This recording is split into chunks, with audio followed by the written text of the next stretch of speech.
creating a Dropbox assignment with the new Dropbox assignment interface. Let's take a look at Dropbox in the new interface for the assignment creation tool. To access this tool, we'll go to Assessments in Dropbox. We will choose a new folder in Dropbox, and my new interface window comes up automatically. However, you may be on the old interface, which looks like this. So we're going to try the new interface by going into the upper right-hand corner, clicking on the down arrow, and clicking on Turn It On. So we're going to turn on the new experience. So in the new experience, we see many of the tools that we're accustomed to in the old look and feel of the assignment tool, such as the name of the assignment. We'll put in a name. Next, we'll tell the grade out of X number of points. In this case, it's 100 points. We will go ahead and add that to the grade book. And it's very convenient change to this tool is that we can go ahead and create a new gradebook item, or we can choose an existing item. For this instance, I'll go ahead and create a new gradebook item. So I'm going to choose the category, and then I'm going to say OK, and it creates a new gradebook item for me.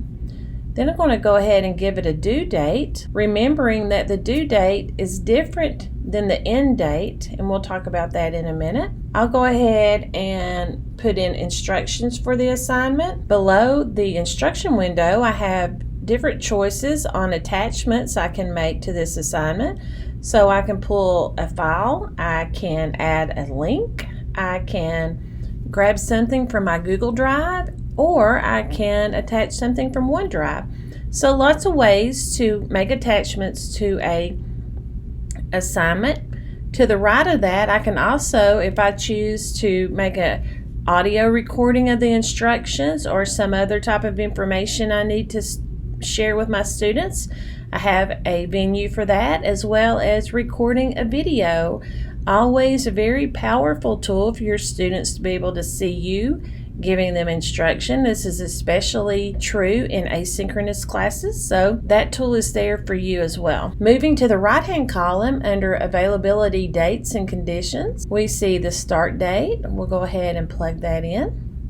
And start time, just like we had available to us in the previous version.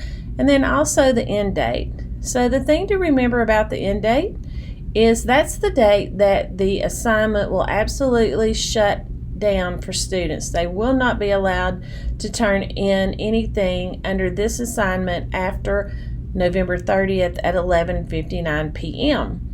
That is opposed to the due date, which the due date is the date that students must have the assignment turned in by, but it will allow students to submit work after the due date, but it flags it as late for the instructor. So that is an important distinction between the end date and the due date. So moving down from the end date, you can attach release conditions here. So you can attach a release condition that you've already created, or you can create a brand new release condition specific for this assignment. And then of course we can manage special access.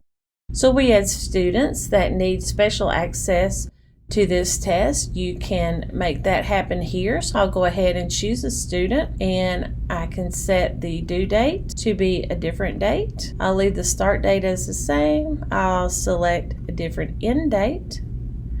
And so that's just for Mr. Board, and I'll go ahead and save that. And it gives me a summary of what I just created for that specific student, and then I save and close.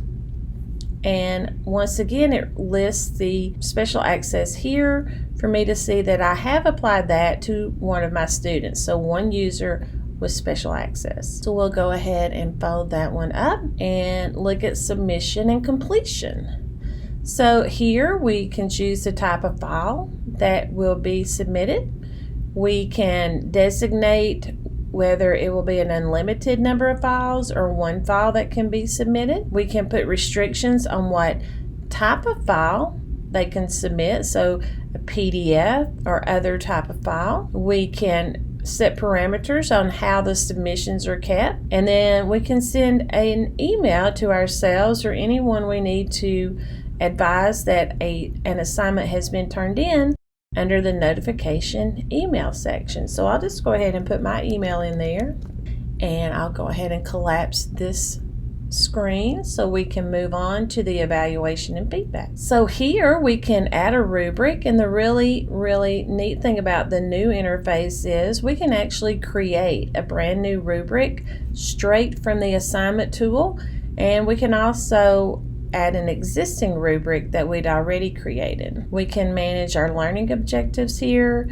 We can manage whether the annotation tool will be available to us once this assignment is complete and we are grading.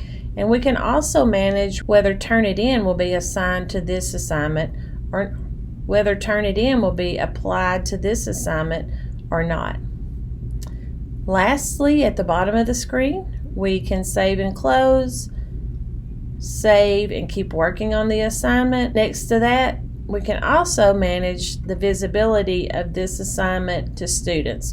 So if we're not quite finished with it, we may want to toggle over and not allow students to see it. Save and close. So when we go back to manage our assignment, we can see that it's not visible to students currently.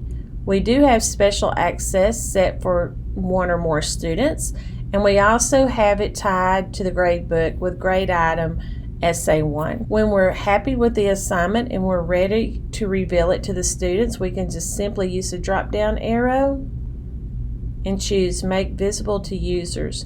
We do not have to go back in and edit the assignment. So that's a quick overview of the new interface for the Dropbox assignment tool. For more tutorials, please visit our website at ctat.ronstate.edu.